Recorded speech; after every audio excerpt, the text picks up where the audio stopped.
have a new girlfriend and I'm living with her. You are on your way back to the parents. I'm leaving you.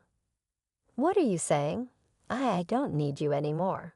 If you want to be the breadwinner or a cleanin' thing, you can keep my parents' company. Julian, you know my in-laws and husbands joke about me.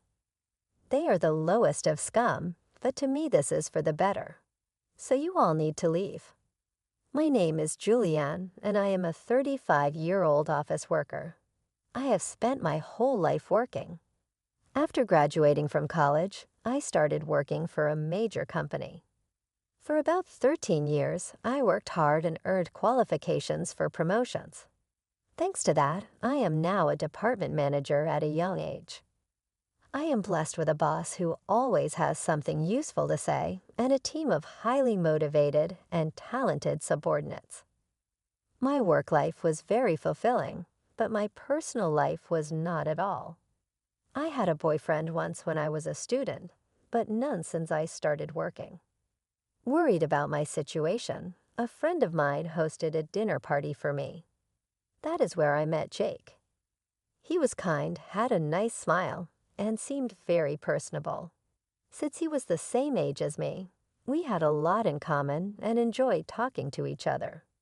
We soon became friends, exchanged contact information, and started going out to eat alone together. Then he confessed his feelings for me, and we started dating. We got along well. He proposed to me, and we ended up getting married.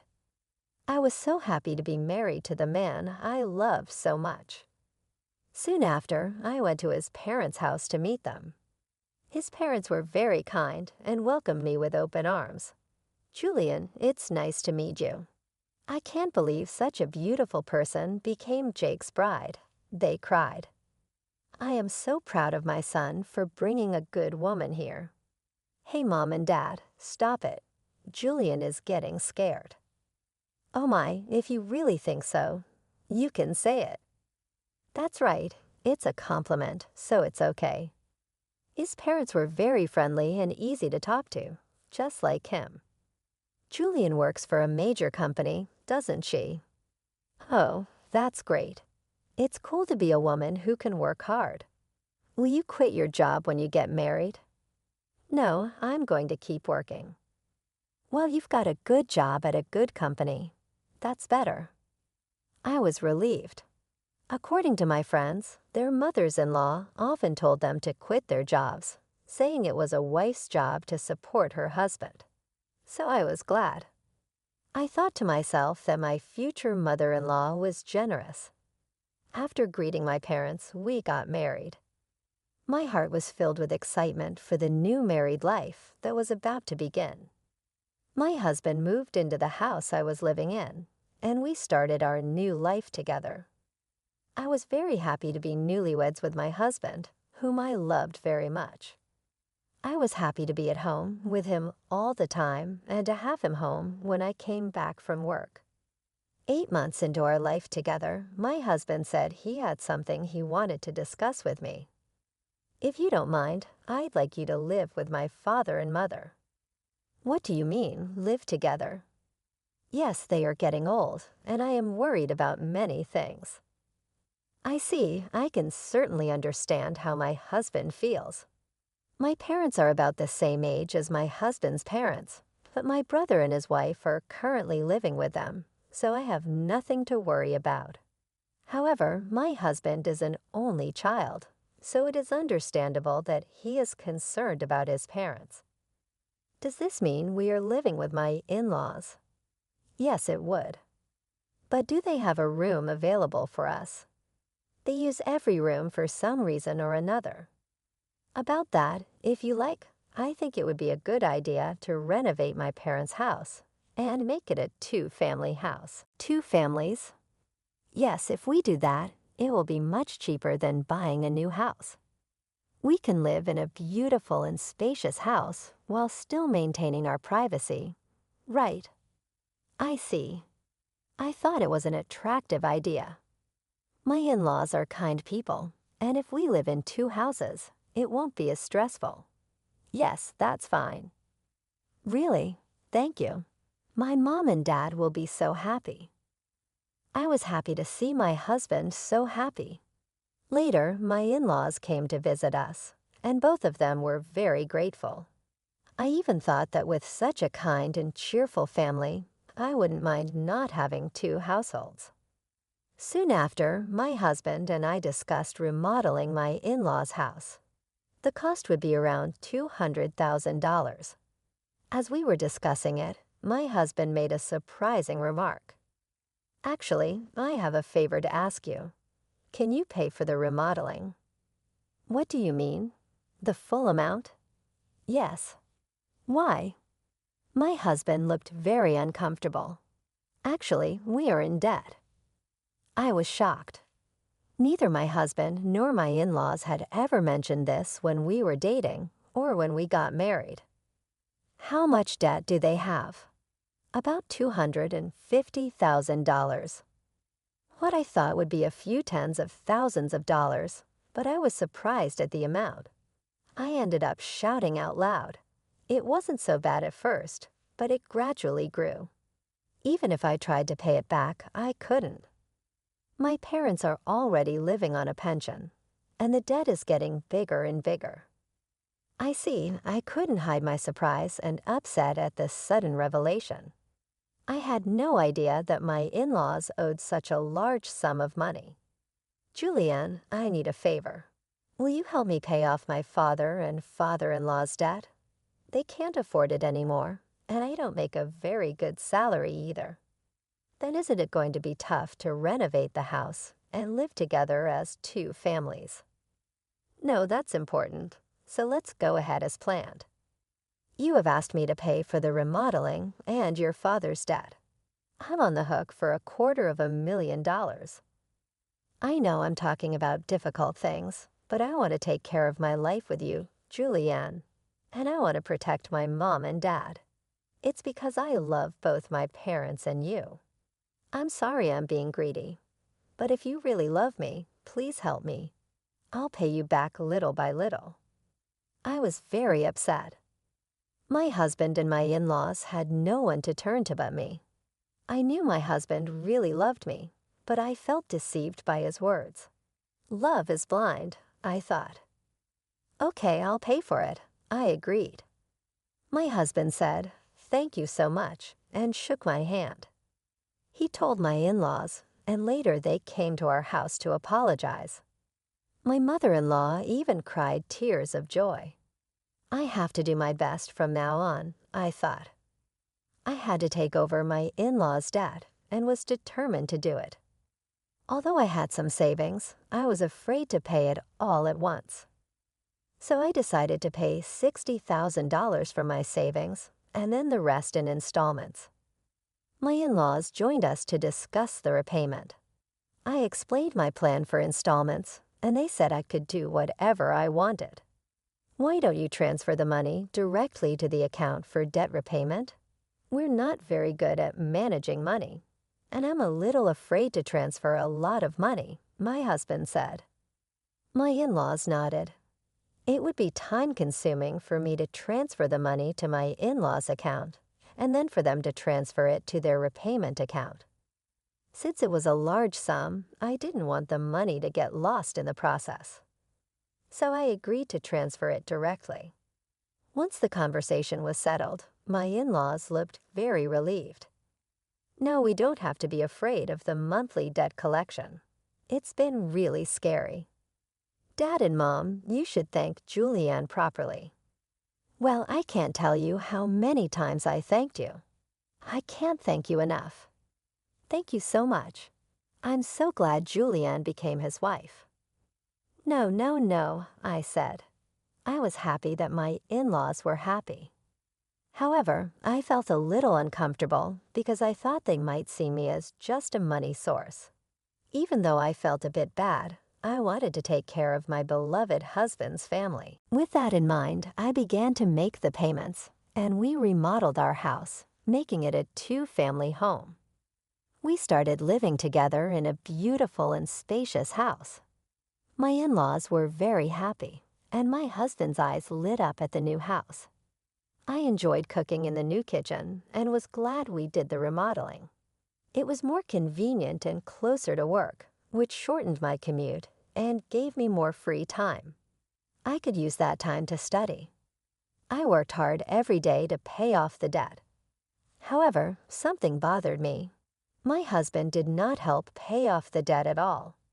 When I told him about my in-laws' debt, he said he would help, but he never paid anything from his own paycheck. When I asked him about it, he said his salary was not enough. I asked to see his pay stubs, but he refused, so I didn't know how much he earned. I worked hard for about a year to pay off the debt. One day, my in-laws asked, "How much money is left to repay?" "If it's been a year, you haven't paid back that much, right?" "Well, we've paid back about $60,000 this year, so the remainder is roughly $180,000, I replied. My in-laws were extremely surprised. "What? You paid back that much, Julianne? That's amazing. At this pace, you'll finish paying off the loan in about 5 years." "If I work hard, I'll be able to pay it off," I said. "Thank you so much," my in-law said, crying and happy. Seeing them so happy made all the hard work worth it. A few days later, I faced an unexpected situation. I had to work overtime, so I told my husband I would be home late. However, the work went smoothly, and we finished on time. I hurried home, planning to cook dinner for my husband. When I opened the front door, I saw my in-laws' shoes. "Oh, my in-laws are here," I thought. I walked toward the living room and heard my in-laws and my husband talking. "You were right to marry that woman, weren't you, Jake? You did great. I can't believe you got a woman with that much money." When I heard she works for a big company, I was really careful and seduced her. You should be more grateful. You're one of the people who created that debt. What? But I owe the least. What are you talking about? How much did you spend on horse racing? Your gambling is terrible. I get a jackpot once in a while, so sometimes we were actually ahead. How can you be ahead when you owed $250,000? But at this rate, we'll be able to get out of debt and get back on track. That's really great. And she even remodeled our house. I got a really good wife. Well, I'm going to dump her after she pays off the debt. My husband and in-laws laughed. I was so shocked I couldn't move from the front door for a while. After calming down a little, I made a loud noise as I closed the lock and said, "I'm home," from the front door. When I went to the living room, my in-laws and husband greeted me with smiles. "Oh, Julianne, welcome home. Good job, good job. Well, we're going back to our room. Let's have dinner together again soon." I was so afraid of their gentle smiles because I had heard their earlier conversation. Seeing my husband pretending to be a good husband with a smile on his face shocked me. "Why did you say you had to work late today?" "Yeah, but I finished earlier than expected, so I hurried home to cook dinner." I tried my best to act calm until dinner, so my husband wouldn't realize what I had heard. Later, when my husband was taking a bath, I stayed in my room and cried alone. Crying as hard as I could made me want to get back at my husband and in-laws. From then on, I acted quickly. I began to prepare for the divorce and made plans for what to do afterward. About 5 months passed. I pretended to be happy and told my husband that I had paid off my in-laws' debt. My husband's eyes widened. "What? You paid off the debt? That $250,000? That was supposed to take roughly 5 years, right?" Actually, I have quite a bit of money saved up, but I was afraid to pay it off all at once. So I started taking out a little bit from my salary and savings. But we're already below $200,000, and I thought it would be better to pay it all off at once. "I see," I said. Then I asked, "Do you mind if I check?" and showed my husband the bank book. Oh, it's true. $180,000 was paid all at once. My husband tried to hide his excitement, but I could see he was itching to get out of there. Wow, Julianne, thank you. My parents are going to love this. He put his hands on his face, pretending to cry. But I knew it was just an act. Soon after, my in-laws came and thanked me. Thank you so much. I'm so glad I met Julianne. You're like a blessing. If I hadn't known the truth, I would have been happy to hear their thanks. But I knew what they were really like, and I only acted nice because I was ready for my plan. A few days later, my husband asked to speak with me. He looked very serious. What's going on? I asked. I'm sorry, Julianne, but you have to leave me. What do you mean? I acted surprised on purpose. I have a new girlfriend. What? I'm going to live here with her, so I'm divorcing you. You're going to my parents' place. I was shocked by Jake's unexpected statement. I knew from overhearing their earlier conversation that my husband would leave me once the debt was paid, but I didn't expect him to openly declare his infidelity. What do you mean by sending me to your parents' place? I don't really understand what you mean, I said. My husband's mood turned sour. You're not very understanding at all. I don't need you anymore, but as a breadwinner or a housekeeper, I can keep you here. Then the front door opened, and my in-laws came in. Jake, did you finally tell her? Yeah, I told her. I wish I could have been there for that moment. You can come to our house if you do the chores for us. Of course, we'll charge you rent. My in-laws and husband laughed at me. They were the worst people ever. All of you need to leave, I said. My in-laws rolled their eyes at my comment.